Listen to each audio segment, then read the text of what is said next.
Hey everyone, welcome back to another video of Antwell Reacts YouTube video edition. Today we're going to be reacting to the new death battle between Lex Luthor again and Doctor Doom again. Okay, the first time they won, these two, one won. well, Doctor Doom won his battle with Darth Vader, and Lex Luthor lost his battle to Iron Man. So I'm pretty much have to go with I don't know. I may have to go with Doctor Doom because Doctor Doom uses two things in his arsenal. He uses magic and technology. So yeah. I don't know much about I know a lot about Lex Luthor, but Luthor doesn't pretty much doesn't use magic. He just uses technology. So I think magic would beat technology in this fight. I may have to go with Doctor Doom on this one because of the magic thing. But I may be wrong. Anyway, and I can't wait to see, or excited to see who's next for Death Battle. I don't know if it's either one or not. Let's begin. This episode of Death Battle is brought to you by Harry's. For a limited time, Harry's has an exclusive offer for viewers of Death Battle. New customers can get a Harry's starter set and a free body wash for just $3 at harrys.com/death. That's over a $16 value for just $3. You'll get a 5-blade razor, weighted handle, foaming shave gel, a travel cover, and a travel-sized body wash. Those razors give a pretty sweet shave, Wiz. And I should know, my beard refuses to be tamed by anything else. It's an incredible deal, but act fast while supplies last. Go to harrys.com/death to redeem your offer.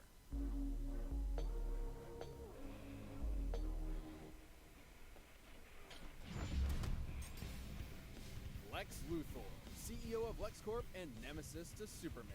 And Dr. Doom, King of Latveria and Doom of the Fantastic Four. The intellect of these two evildoers is unmatched in their own worlds. But what happens when the geniuses of these spiteful nerds collide? He's Wiz and I'm Boomstick.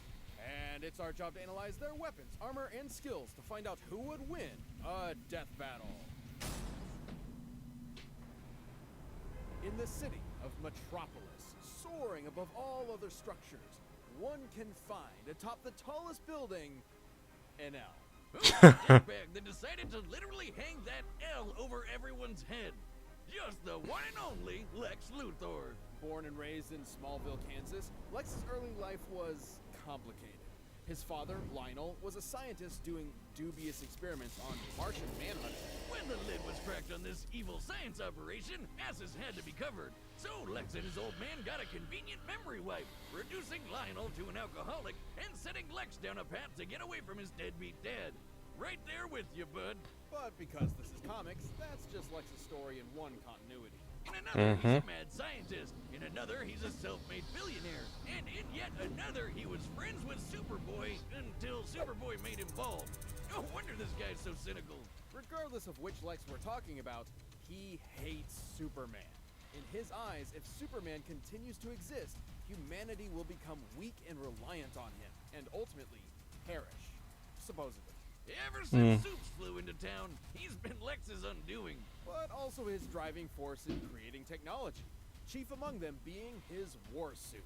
This bad boy comes equipped with loads of goodies. A force field, electroblasts, missiles, a chest laser, and wrist blades for all your Batman shanking needs.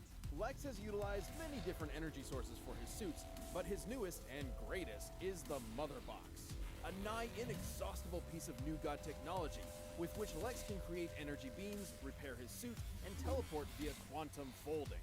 The suit can survive a planet exploding and lets old Lex go toe-to-toe with Superman himself. Well, it is questionable if his suit is directly comparable to Superman going all out, especially with his reliance on kryptonite. But Lex has used it to fight with other DC powerhouses.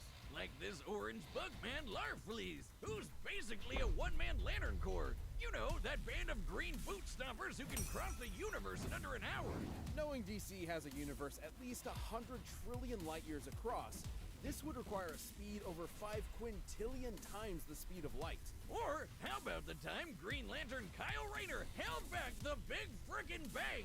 Much of Lex's tech is relegated to the war suit, but he does have on-hand gadgets too, such as a heat ray, robot replicas called Lexbots, and a special barrier that temporarily turns anything it touches two-dimensional. It turns you 2D, huh? That sounds like a weeb's wet dream. How does that work? It's rather simple, actually. By applying higher dimensional physics to a simple 2D grid, we can replicate and place the form of a three-dimensional object into a lower, flattened form that... Make it stop! Make it stop! Wow, I knew the old squirrel diet was a good idea. Unlike Lex's 80s tech, he's not all two-dimensional. Sure, he's had his squabbles with Superman, but after Supes died, not when he punched the gray guy when he blew up this punk Denny, he gained a newfound respect for the Man of Steel and took up his mantle. Maybe he isn't the bald psycho everyone thinks he is. No, he... Doubtful. Lex's actions, both good and bad, tend to stem from one thing. He really wants to be Superman himself. He jelly. It would explain why he made the Everyman Project, an experiment meant to turn normies into superhumans. Unfortunately, Lex's genes were not compatible. He still went through the procedure, but even after some voluntary organ harvesting, he only had 6 months to live. Now, Lex really does want to be Superman, even if it kills him. But if he can't be Superman, he might as well make himself the one person that Super Citizen has to answer to. Which is why Lex decided to, what else? Run for president. Can you imagine a president who's an evil billionaire and hates aliens? So unrealistic.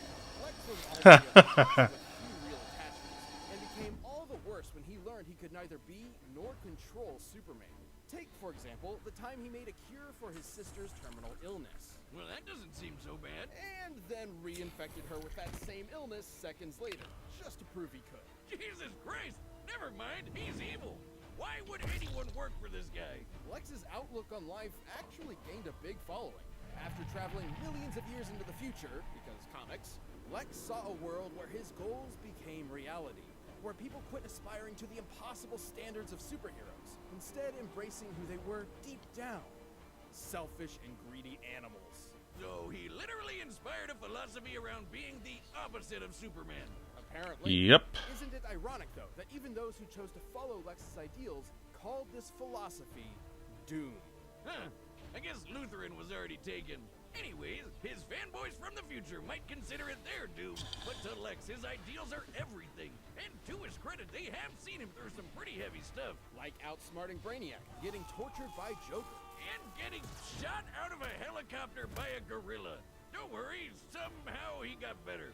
Even completely stripped of everything, standing before an almighty God, Lex Luthor will continue to defend his ideals.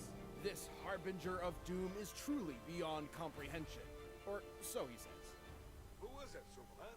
Lex Luthor, greatest criminal mind of our time. At first glance, Latveria appears to be a humble nation located in the center of Europe. But within its borders may be Oh, that music. I love that music. That threat being the malevolent king, Dr. Doom. But Doom did not start out as a king. Born as a Romani, Victor Von Doom had a tumultuous childhood. After his mother's soul was taken by the demon Mephisto, and his father died on the run from an evil baron, Doom did what any mad scientist would do, and began making inventions. Like his own robot replicas and Marvel's favorite retcon device, the Doombot. Doombots. That sounds familiar. The technical wonders he made, while also scamming people, were so great, Empire State University offered him a scholarship. And so began a good old college try by Doom. There, Doom built a device to communicate with his mother in the underworld. But because of a miscalculation that may or may not be thanks to the thing, it blew up in his face. Literally. It's okay, though. After the explosion gave him a nasty scar, Doom ventured to Tibet, where some monks did him a solid and helped him build a suit of armor. Made from a mastery of Oh, that gotta hurt. Doom's titanium armor goes beyond the wonders of ordinary technology. He could have waited until it cooled down. Type of power armors, complete with electrical blast, a device that scrambles brain neurons, and a laser staff that doubles as a technovirus. At full power, the suit can break through an adamantine coffin, and allegedly contains pieces of the cross that Jesus Christ himself was crucified on. Just in case What? a Dracula comes your way. which he did. With this suit, Doom easily conquered Latveria and overthrew the Baron who gave him so much trouble years back. Aha! Take that, asshole! Seeing how prosperous his rule was, Doom thought if he could make Latveria better by conquering it, why not make the whole world better by conquering it? Well, I mean, a Panther God did say he should. Too bad he was always stopped by the Fantastic Four. And their leader, Reed Richards, also known as Mr. Fantastic. To put it lightly, Doom frickin' hates him. One time, when Doom was being pulled into hell, rather than try to escape eternal torment, all he wanted to do was burn and scar Reed's face. To Doom, Reed Richards is a man of unquenchable vanity and unmitigated arrogance, consumed by his own ego at the cost of everyone around him. Yeah, I think Doom might be projecting a bit there. Though he has failed many times to conquer the world, Doom certainly has the arsenal to do so. Antimatter guns, bombs that transmute things to chrome, a molecular expander that turns tiny particles into boulders, and time-shift bombs that'll send you several seconds into the past. But his most interesting gadget is the Cosmic Power Siphon. While not particularly fashionable, at least before he implemented it into his suit, the siphon has absorbed and stolen the powers of numerous cosmic entities. You might be asking, if Doom has all these gadgets, why doesn't he use them more often? Well, in his own words, Doom's reasons are his own. Do not question them. But Doom is more than just a scientist. He's also a magician. In fact, a contender for Sorcerer Supreme. As such, he can employ all manner of magic spells. Barriers, teleportation, Like I said, energy blasts, etc. magic. If he ever wants to Freaky Friday a foe, he can use a mind swap technique he took from the Ovoids to switch bodies. Like this. Oh, how do you walk with these scrawny legs? This one isn't even a gun! Why are there 6 of you? Am I drunk? Dummy! Shane just back. It should come as no surprise that a multi-classing nerd like Doom has taken on some of Marvel's toughest heroes. He's faster than Reed Richards, who reacted to interstellar beams fired by Galactus, and has even deflected Thor's hammer. The same hammer that flew Thor across the universe in seconds. Knowing Marvel's universe has a diameter of at least 1 trillion light years, Mjolnir must have been moving over 2 quintillion times the speed of light. And that's not even My getting into Doom's goodness. battles with the Green Universe Clapper, the Hulk. Or the no-holds-barred punch he took from Sentry with only 7% of his suit's What? power left. With so much tech and magic, it's a wonder Doom ever loses. Well, for all his achievements, Doom does have one insurmountable weakness. What? Squirrels. I knew it! No What? one's a match for those little bastards but me. But hey, as long as he stays on Bucktooth's good side, he should be alright. He also has a bad habit of just losing godlike power at the worst of times. Like when his control over the Power Cosmic was taken by a plot-convenient cosmic energy-stealing super airplane. Still, Doom persevered and became the God Emperor of everything. Until Mr. Fantastic stole his powers away. Oh boy, if Doom already hated Reed, what did he think of him after that? Surprisingly, Doom's time as a god caused an epiphany of sorts. He looked back on his actions, his ego finally shattered, and in his reflection was left with a desire to fix his ways. So he took up the role of Iron Man of all people, stopped being so world-conquery, and became a good guy. Just for a little bit, don't worry, he was back to being a maniacal would-be conqueror soon enough. They always return to evil. It seems a literal multiverse-scale intervention couldn't keep Doom from being Doom. Your plan to destroy them has failed, Master. Failed. Dr. Doom does not fail. Even though you do. All right, the combatants are set, and we've run the data through all possibilities. But first, if you want to be as bold and confident as Lex and Doom, try out Blue Chew. You know, it takes a lot of bravery to compete in one of our death battles. I mean, it's in the name. Death battle? Fight to the death? Yeah, it definitely takes a lot of confidence to make that difficult decision. But you know it isn't a hard decision and gives you confidence in the bedroom? Blue Chew's tablets. That was one heck of a segue, Boomstick, but you are right. This episode of Death Battle is sponsored by Blue Chew. Blue Chew is a unique online service that brings the same active ingredients as Viagra and Cialis straight to your door at a fraction of the cost and in a chewable form. Blue Chew's tablets combat all forms of ED and can help men gain extra confidence for when it's time to perform.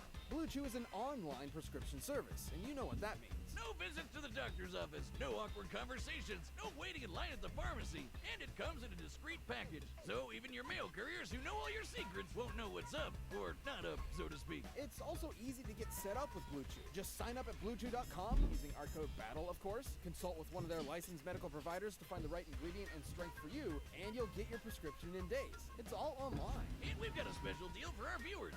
Try Blue Chew free when you use our promo code BATTLE at checkout. Just pay $5 shipping. That's BlueChew.com, promo code BATTLE to receive your first month free. And we thank Blue Chew for sponsoring this episode. But right now, it's time for a death battle!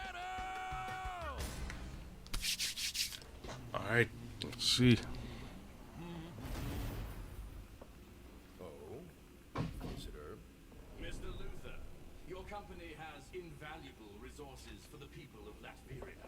I will be What? Latveria? What an exquisite place to start a corporatocracy.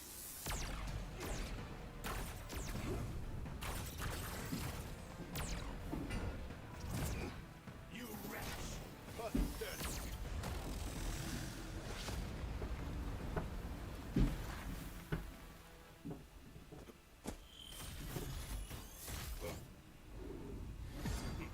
A mechanical replica. It's called a Lex bot, you knuckle-dragging buffoon. Its design is No, it's a war suit. not as ingenious as mine, of course. But enough talk. Let us end these charades. With pleasure.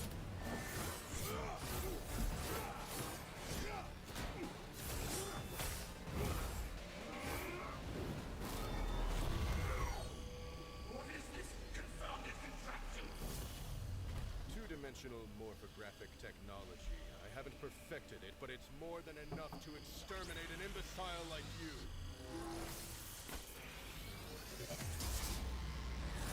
More than enough to exterminate an imbecile like you.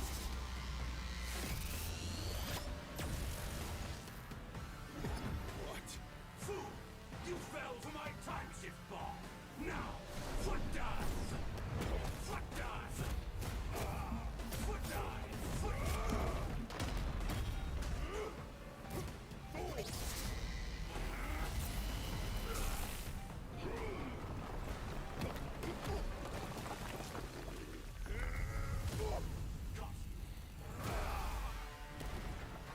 What a farce! Impossible! Back up. That word has no meaning for someone like me. What about Alright, the mother box fixes his suit. That box. It's marvelous and wasted on your incompetence.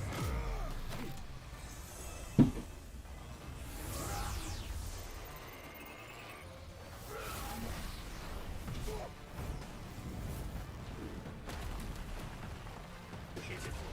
What kind of a man are you? a Superman?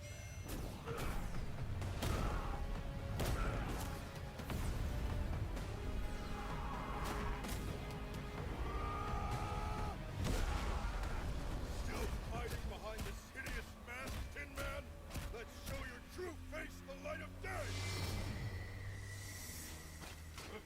Don't you see it? That mask is my true face.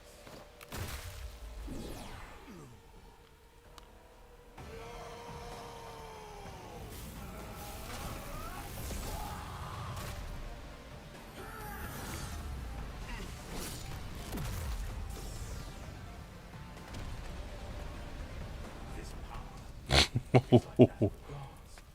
beneath me. That was good. But never pinning him to it. Having a slight speed advantage in some of Superman's measures, Lex was able to hold his own with Doom for a time. And sure, Lex could counter some of Doom's arsenal, but he couldn't defend against being transmuted. This one was good. Blasted with antimatter or getting his nerves scrambled from the inside. What's more, Lex's mind has been swapped before, once with Superman, funnily enough. Meaning if things got desperate, there was nothing to stop Doom from pulling a Captain Ginyu on Lex and swapping their minds. Lex's mother box was certainly a powerful device, but he never quite mastered all of its potential. Not to mention, Doom's ace in the hole, the cosmic power siphon, has drained and stolen similar energy sources time and time again.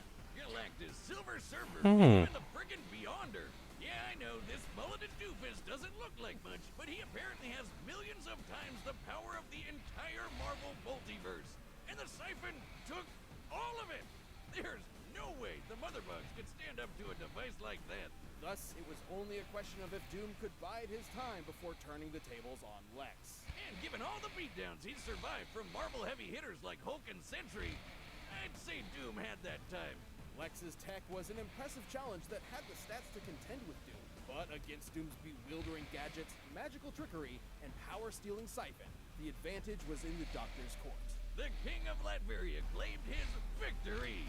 Hopefully Lex isn't a sore Luthor. The winner is Dr. Doom. Thanks for watching this episode of Death Battle. Come back next week to see previews of our upcoming matchups. If you want to watch more stuff, you can click the boxes right around All right, here. who's You can always next? pick up some TV merch at store.roosterteeth.com.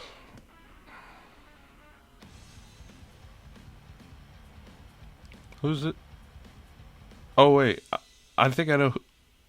Hihachi versus Geese. Oh right, I know them. I forgot all about them.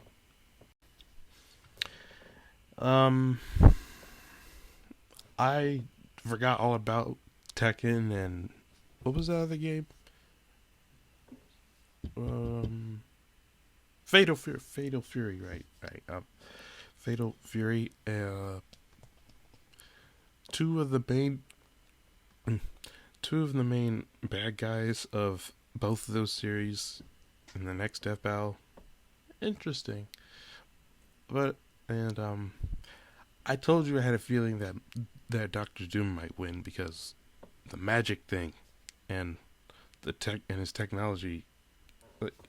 I had a feeling. Anyway, hope you guys enjoyed this video. Make sure you guys give this video a thumbs up. Subscribe if you're new to my channel. Share this with your friends. Comment below what you think of the video. If you want to get notified of any video I put up on my channel, hit the notification button next to the subscribe button. I'll see you all in the next video.